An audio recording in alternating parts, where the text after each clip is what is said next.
কেন্দ্রীয় সরকারের ১০০ দিনের কাজের প্রকল্পের নাম পরিবর্তন ও বকেয়া টাকা আদায়ের দাবিতে রায়গঞ্জে গর্জে উঠল জেলা কংগ্রেস। শনিবার রায়গঞ্জ ইনস্টিটিউট প্রেক্ষাগৃহে উত্তর দিনাজপুর জেলা কংগ্রেস উদ্যোগে এক বিশাল কর্মী সম্মেলন ও রাজনৈতিক সভা অনুষ্ঠিত হয়।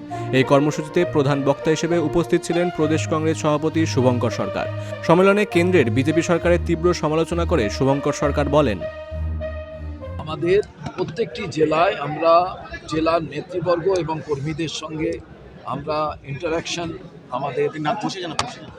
আমাদের ইন্টারাকশন ছিল। আমাদের এটা সম্মেলন টাইপের কর্মী সম্মেলন। এটা দার্জিলিং থেকে শুরু হয়েছে। দার্জিলিং, কালিম্পং, কুচবিহার, আলিপুরদুয়ার, জলপাইগুড়ি, শিলিগুড়ি, দক্ষিণ দিনাজপুর, আজকে উত্তর দিনাজপুর করে আমরা এখন মালদা যাব।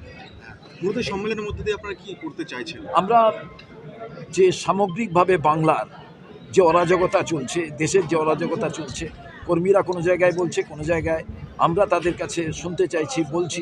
সামগ্রিকভাবে আপনারা তো মিটিংয়ের পুরো ছিলেন, আপনারা দেখলেন, এবং এটা আজকে বাংলার মানুষ বুঝে গেছে যে কংগ্রেস ছাড়া বাংলার উন্নতি সম্ভব নয়, অন্যায়ের বিরুদ্ধে প্রতিবাদ সম্ভব নয়। সেই কারণে প্রত্যেক জায়গা থেকে একটি ক্রাই অ্যান্ড ডিমান্ড আসছে যে কংগ্রেস যাতে এককভাবে তারা বিভিন্ন জায়গায় শক্তি সঞ্চয় করে এবং কংগ্রেস ছাড়া আমাদের প্রজন্ম বাঁচবে না। এটাই জীবিত কর্মী সমর্থকদের এটাই এখনো পর্যন্ত তাদের হচ্ছে নিজেদের চাহিদা এটাই, এবং বাংলার মানুষের ক্রাই অ্যান্ড ডিমান্ড, বাংলার মানুষের যে কংগ্রেস ছাড়া ডেভেলপমেন্ট হবে না। কারণ কংগ্রেসের আমলে যা যা ডেভেলপমেন্ট হয়েছিল তারপর থেকে পশ্চিমবঙ্গে আর কোনো রকম উন্নয়ন ঘটেনি।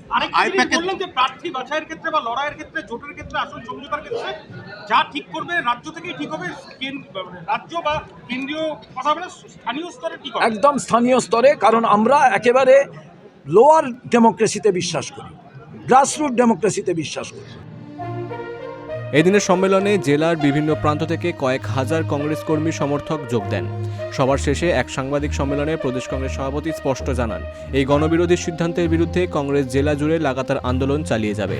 জেলা কংগ্রেস নেতৃত্ব হুঁশিয়ারি দিয়েছেন যে আগামী দিনে গ্রাম থেকে শহর সর্বত্র এই বঞ্চনার বিরুদ্ধে তীব্র প্রতিবাদ সভা গড়ে তোলা হবে। রায়গঞ্জ থেকে রামকৃষ্ণ দাসের রিপোর্ট, বিগ নিউজ বাংলা।